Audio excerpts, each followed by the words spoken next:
बंदी छोड़ सतगुरु रामपाल जी महाराज जी की जय हो।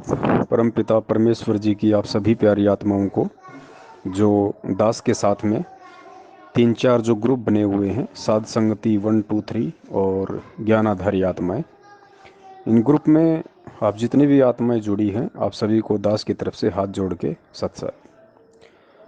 पुण्यात्माओं, दास ने सभी ग्रुपों में जो सेटिंग में एक ऑप्शन आता है कि केवल ग्रुप का एडमिन ही संदेश भेज सकता है, दास ने उसको एक्टिव कर दिया है। मतलब आज के बाद आप में से कोई भी भगत भाई बहन एडमिन के अलावा ग्रुप में संदेश नहीं भेज पाएगा। आप जी केवल संदेशों को देख सकते हैं, सुन सकते हैं, पढ़ सकते हैं। और ये परमात्मा की प्रेरणा से दास ने इसलिए किया है क्योंकि हम सब जीव हैं और बहुत समय लग जाता है परमात्मा के ज्ञान को समझने में, परमात्मा की विचारधारा को जानने में, और किस लिए परमात्मा आए हैं, क्या वो हमसे चाहते हैं, इन सब बातों को गहराई से जानने में। क्योंकि हम जीव हैं, हमें बहुत वक्त लग जाता है। खाली गुरुजी को परमात्मा कहना, खाली गुरुजी का जन्मदिन ना मनाकर उनका प्रगट दिवस मनाना और अपने आप को सत्सेवक कहना, खाली यही एक पहचान नहीं है कि हम बहुत अच्छे भगत हैं और हमने परमात्मा को समझ लिया, हमने उनके ज्ञान को समझ लिया। अब दास इन दिनों ग्रुप में देख रहा है लेकिन बोल कुछ भी नहीं रहा, क्योंकि मुझे बोलने का अधिकार भी नहीं है। क्योंकि दास को परमेश्वर ने प्रेरणा करके जो सेवा दी थी अपने भगत भाई बहनों को साथ लेके चलने की, संदेश देने की, वो है साध संगति। और उसके लिए परमात्मा ने व्हाट्सएप पे ग्रुप बनवा दिए, साथ में फेसबुक के ऊपर परमेश्वर ने शंका समाधान पवन दास के साथ इस नाम से एक ग्रुप बना दिया। और लगभग 5,000 से ऊपर आत्माएं दास के साथ में पिछले 3 महीने से उस ग्रुप में जुड़ी हुई हैं। और रोजाना 100 से 150 भगत भाई बहन उस ग्रुप में नए नए जुड़ते हैं। लेकिन दास के साथ में ग्रुप में जो भाई बहन जुड़े हुए हैं, अब अभी भी उनमें से बहुत सारे भगत भाई बहन बेहोश हैं, क्योंकि उन्हें पता ही नहीं कि हो क्या रहा है। इतने संदेश देने के बाद भी, इतना विस्तार से समझाने के बाद भी कि भाई देश दुनिया की क्या परिस्थितियां हैं, दुनिया बारूद के ढेर पे बैठी है, कब आग लगा दे, कब बम फट जाए, कुछ नहीं पता। और हमने अपने आप को आश्वस्त मान लिया कि हमारा बाड़ा भी बाका नहीं होगा। भगत जी, भक्ति मार्ग है, यहाँ अच्छों अच्छों का बाल बाका हो जाता है। जो अपने आप में ये सोच के बैठे हैं कि हमारा तो बाड़ी बाका नहीं होगा, हम तो संत रामपाल जी महाराज जी की शरण में हैं, हम तो उनके भगत हैं। इस बात का डिसाइड आप नहीं कर सकते कि मैं संत रामपाल जी महाराज जी का भगत हूँ और मेरा तो बाल भी बाका नहीं होगा। इस बात का डिसाइड अध्यात्म करेगा, परमात्मा की मर्यादाएं करेंगी, परमेश्वर का विधान करेगा, संविधान करेगा। हम दिन में कितनी बार परमात्मा का विधान तोड़ते हैं, उनके नियम तोड़ते हैं, उनका संविधान तोड़ते हैं, हमें इस चीज़ का आभास तक नहीं है। और हम खाली गले में लॉकेट पहन के, हाथ में रक्षा सूत्र पहन के, सुबह शाम दोपहर की आरती करके या मंत्र हो जाएं तो वो करके अपने आप को निश्चित माने बैठे हैं कि मेरा बाल विवाह का नहीं होगा। पुण्यात्मा, ऐसा नहीं है। 2014 बरवाला कांड के समय जितने लोग मरे थे, घायल हुए थे, वो भी यही सोच रहे थे कि हमारा तो बाड़ी बाका नहीं होगा, पीठ पीछे परमात्मा बैठा हुआ है।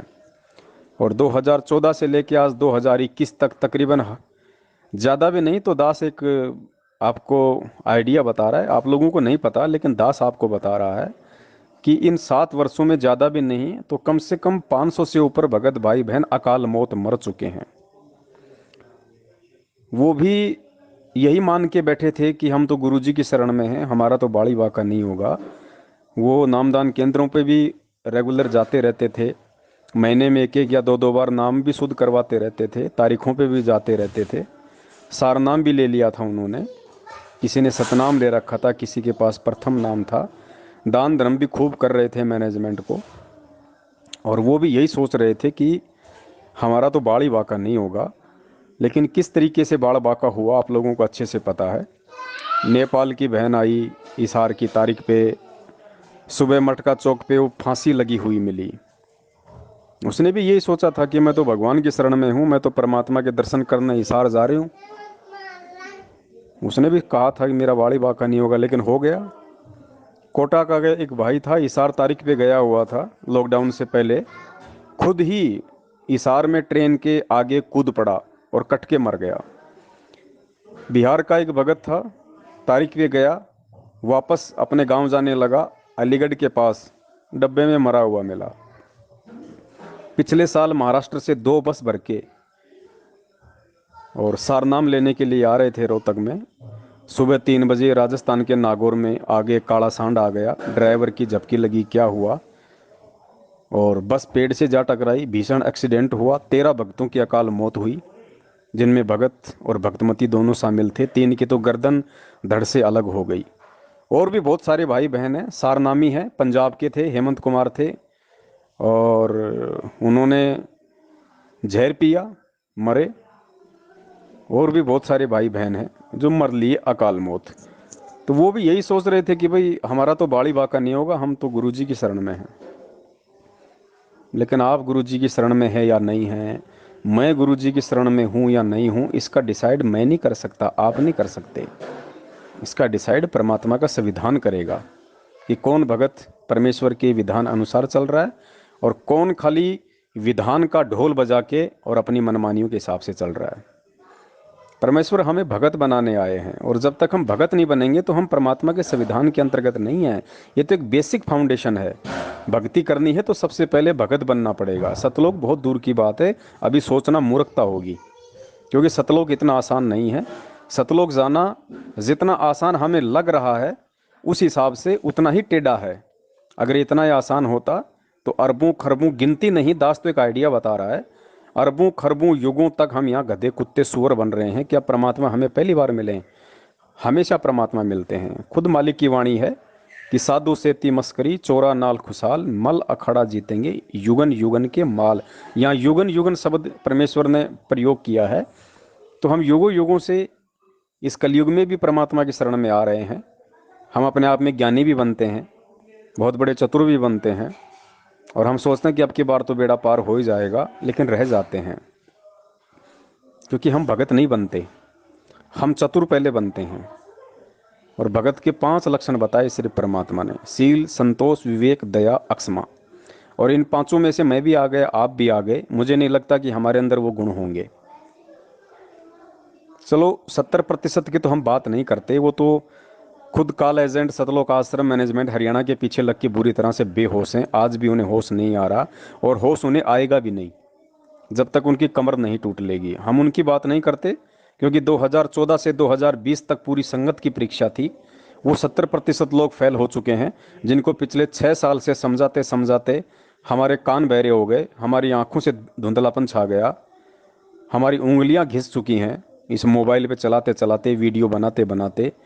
6 साल बहुत होते हैं किसी भी आदमी को समझाने के लिए। 6 साल से अगर किसी गधे को भी पर्टिकुलर आप अगर कोई एक सब्जेक्ट पढ़ाओ, कोई एक बात उसको पढ़ाओ, तो वो भी पढ़ जाएगा, वो भी एक्यूरेट 6 साल में उसको जो ज्ञान दिया गया है, जो समझाया गया है, उसी अनुसार अपना काम करेगा। लेकिन परमेश्वर से तत्व ज्ञान लेकर भी 6 साल से भगत लोग नहीं समझ पाए, सही गलत का निर्णय नहीं कर पाए। वो 70% लोग उस गधे से भी गए गुजरे हैं, जो आज भी सतलोक आश्रम मैनेजमेंट हरियाणा के पीछे चल रहे हैं। नामदान केंद्रों पे जाते हैं, उनको दान धर्म ज्योति पाठ का पैसा देते हैं, लॉकडाउन खत्म होते फिर से तारीखों पे जाने की सोच बैठे हैं। उनकी तो हम बात ही नहीं करते।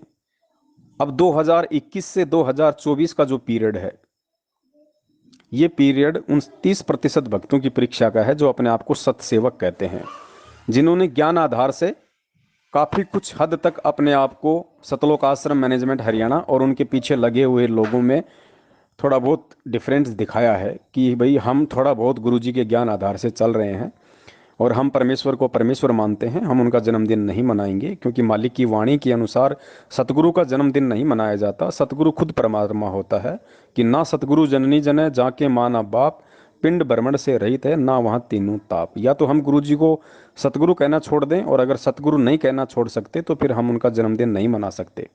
परमात्मा प्रकट ही होते हैं, लीला वो कुछ भी कर सकते हैं, ये जीव स्तर के बाहर की बात है। तो काफ़ी कुछ 30% भक्तों ने मैनेजमेंट और उनके पीछे लगे हुए लोगों से डिफरेंशिएट किया, अपने आप को भिन्न दिखलाया, उनको हम सत्सेवक कहते हैं। लेकिन अब जो 30% सत्सेवक हैं, उनमें से भी कितने हैं जो 2024 तक सुरक्षित रह पाएंगे भक्ति मार्ग पे, अपना बचाव कर पाएंगे? क्योंकि खाली परमात्मा परमात्मा कहने से ही बात नहीं बनती है। हम दास तो हम सब अपने नाम के आगे लगाते हैं, भगत तो हम सब एक दूसरे को कहते हैं, लेकिन कभी सोचिए, क्या हम भगत हैं? क्या वो दास वाले लक्षण हमारे अंदर हैं? आज इन ग्रुपों में कोई भी अगर कोई किसी को कोई बात कह देता है या कोई कुछ लिख के भेज देता है, तो पहली बात तो अगर कोई भाई कुछ लिख के भेज रहा है तो उसके निजी विचार हैं। उसने जितना परमेश्वर के ज्ञान को समझा है उस आधार से उसने अपने विचार पोस्टर, ऑडियो या वीडियो के माध्यम से उसने ग्रुप में डाल के अपने विचार व्यक्त कर दिए। अब बाकी लोग उसकी पूंछ पकड़ लेते हैं, उसका बतंगड़ बना लेते हैं, जबकि होना ये चाहिए कि भाई आप किसी भी चीज़ को देख रहे हो और किसी भी व्यक्ति ने अपने बुद्धि स्तर से अगर कोई चीज़ ग्रुप में डाल दी है, तो आप लोगों का फर्ज है उनको प्रेम से समझाने का। वो माने तो ठीक, ना माने तो ठीक, दोबारा आप बोलने के अधिकारी नहीं है। लेकिन किसी ने कुछ डाल दिया और आपने जल्दबाजी में उस पर कमेंट्स कर दिया, फिर सामने वाला भी हार नहीं मानता, क्योंकि भाई ये अहंकार है, ये अभिमान है, लगता है हमारी बेइज्जती हो गई। क्योंकि हम सब जीव हैं, ये दास किसी व्यक्ति विशेष को टारगेट करके नहीं बोल रहा है, क्योंकि मुझे पता है कि अभी इतनी सहनशीलता ना मेरे अंदर है ना आप लोगों के अंदर है। फिर उसको भी सहन नहीं होता, वो भी दो बातें बढ़ा चढ़ा के फिर बोलता है। फिर उसको सहन नहीं होता, फिर वो भी दो बातें बढ़ा चढ़ा के बोलेगा कि मैं इसके ऊपर हावी रहूं, मैं नीचे ना गिर जाऊं। तो भगत जी, ये तो एक दूसरे का समय बर्बाद करना, समाज बर्बाद करना, और एंड में मतलब कोई निकलना नहीं उन सब बातों का। तो बताइए हमारे अंदर वो संतोष कहाँ है, धैर्य कहाँ है? पहली बात तो आप कोई कुछ भी भेजे भाई, चाहे कोई ग्रुप में नंगा वीडियो भेज दे, नंगी फोटो भेज दे, आप क्यों टेंशन ले रहे हो? आप क्यों चिंतित हो रहे हो? आप अपने आप को संभाल के रखो भाई। उसने भेज दिया, उसको जितना ज्ञान था, परमेश्वर कहते हैं जिसकी जितनी बुद्धि उतना दे बताए, उसका बुरा मत मानियो, वो अधिक कहाँ से लाए।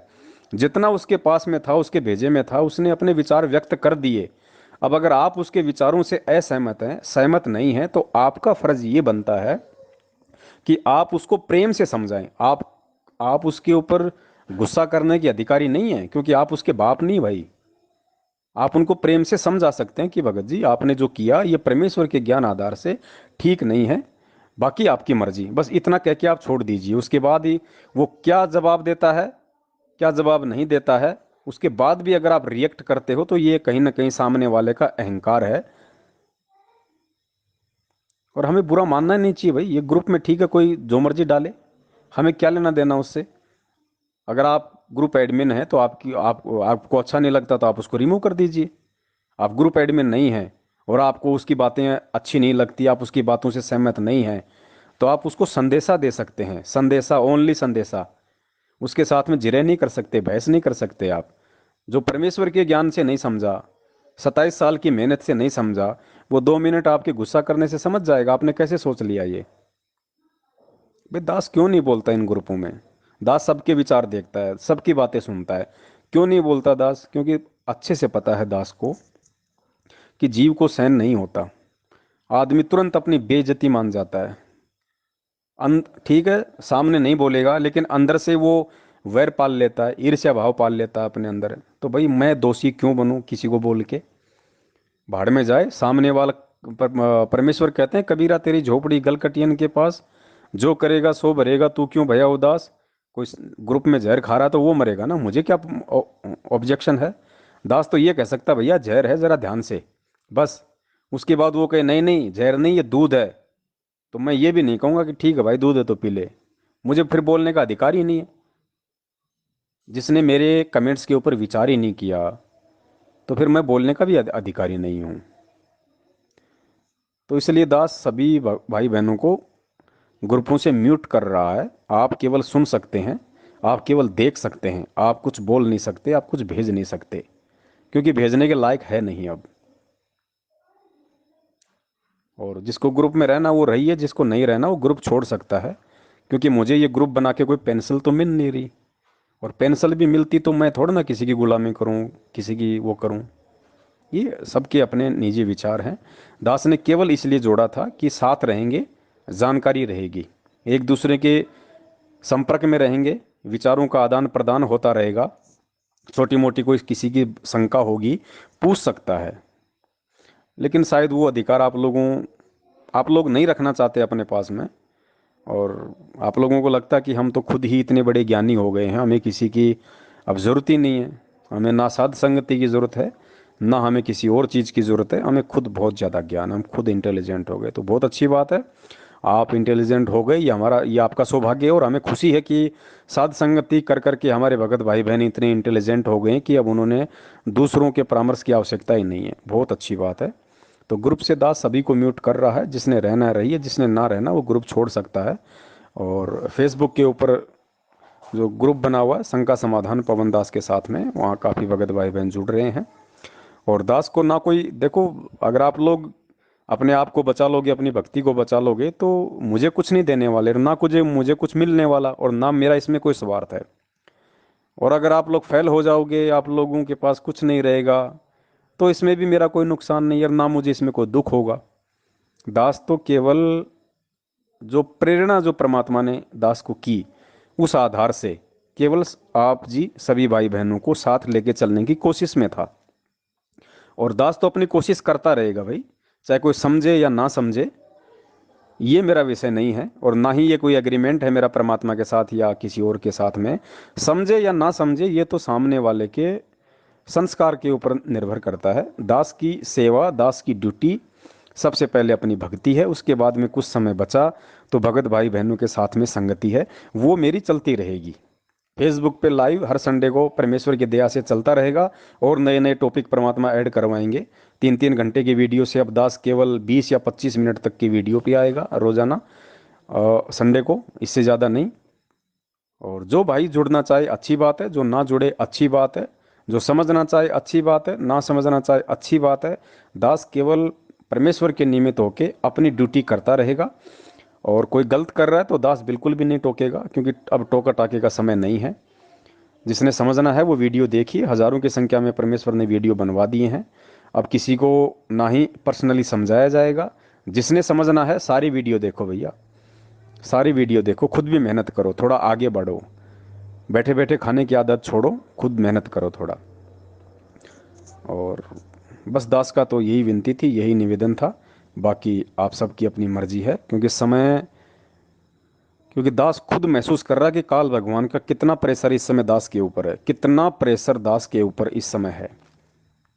तो सोचो, ये 2021 है, अभी 3 साल बाकी हैं परमेश्वर के लगभग आने में। दास कह सकता है ज्ञान आधार से, कोई निश्चित नहीं कह रहा दास, कोई फाइनल नहीं है, कोई भविष्यवाणी नहीं कर रहा। लेकिन भविष्य वक्ताओं ने जो भविष्यवाणियां की हुई हैं, और जिस हिसाब से वर्तमान की परिस्थितियां हैं और आने वाले 2-3 साल में बिगड़ने वाली हैं, उस हिसाब से दास एक आइडिया लगा रहा है भगत होने के नाते कि 2024 तक परमेश्वर दया कर सकते हैं, क्योंकि 2024 तक बहुत कुछ स्थितियां हो सकती हैं बिगड़ जाएं दुनिया की। तो परमेश्वर बिगड़ी हुई परिस्थितियों को या तो बिगड़ने से पहले ही संवारने आते हैं, या बिगड़ने के बाद में उनको बनाने आते हैं। बाकी बिगाड़ तो होना ही होना है भाई, दुनिया का तो सत्यानाश होना ही होना है। अगर सत्यानाश ही होना है तो फिर परमेश्वर के आने का फायदा क्या। इसलिए परमेश्वर आएंगे जरूर, अपना संदेशा जरूर देंगे। उसके बाद भी लाखों करोड़ों की संख्या में ऐसे कर्महीन होंगे जो सब कुछ जान के भी, सब कुछ पहचान के भी, और उनको फॉलो नहीं करेंगे। वो फिर बाद की बात है। बाकी 2024 तक बहुत ही भयंकर समय है भक्तों के लिए। जगत तो पहले से मरा हुआ है, उनका क्या मरना, ये भक्तों क्या है सारा सिस्टम। क्योंकि जो परमेश्वर ने 27 साल तक मेहनत करके 1994 से 2014 तक जितने भक्तों को छांटा था, उनमें से कितने प्रतिशत जा चुके हैं। वो भले ही 3 टाइम की आरती का घंटा पीट रहे हैं, भले ही मंत्र कर रहे हैं, भले ही अपने आप को भगत कह रहे हैं, लेकिन वो भगत की श्रेणी से बाहर हो चुके हैं। जिस प्रकार काशी में परमात्मा ने 64 लाख की परीक्षा ली थी, हम सारे फेल हो गए थे। उसके बाद भी परमात्मा ने 25 साल तक सत्संग किए, और हम सभी लोग फिर धीरे धीरे वापस परमात्मा के सत्संगों में जाने लग गए थे। और परमात्मा भी यही कहते थे, बच्चों भक्ति करो सब सतलोक चलेंगे, भक्ति करो सतलोक चलेंगे। लेकिन फैल तो हम पहले ही हो चुके थे। ठीक ये स्थिति वर्तमान में है, 70% संगत फैल हो चुकी है। जो जो व्यक्ति ये ऑडियो सुने, जो जो व्यक्ति आज भी सतलोक आश्रम मैनेजमेंट हरियाणा से सवाल पूछने की हिम्मत नहीं कर पाता है, या उन्हीं के विचारों पे चलता है, उन्हीं पीले पर्चों के आधार पे चलता है, ऑडियो को सत्य मानता है, और दान धर्म ज्योति पाठ का पैसा उन लोगों को देता है, और इनके जितने भी आश्रम बने हुए वहाँ पे जाता है, और इनके कोऑर्डिनेटरों के संपर्क में है, तो समझ लीजिए वो 70% में है, और वो व्यक्ति फेल हो चुका है। वो भले ही अपने आप को भगत कहे, जब तक उसके संस्कार हैं, उसकी बैटरी है, तब तक वो अपने आप को सुरक्षित महसूस करे। लेकिन आगे उसकी भक्ति नहीं है जब तक परमेश्वर दोबारा से दया ना करे। बाकी 30% भाई अभी भयंकर दौर से गुजरना बाकी है। ये 30% ही की परीक्षा है 2021 से 2024। और जब परीक्षा होती है तो परीक्षा होती है छटनी करने के लिए। तो इस छटनी तो होगी, इसमें कोई दो राय नहीं है। 5-10% भी बच जाएं तो बहुत एक खुश नसीब होगी उन आत्माओं का।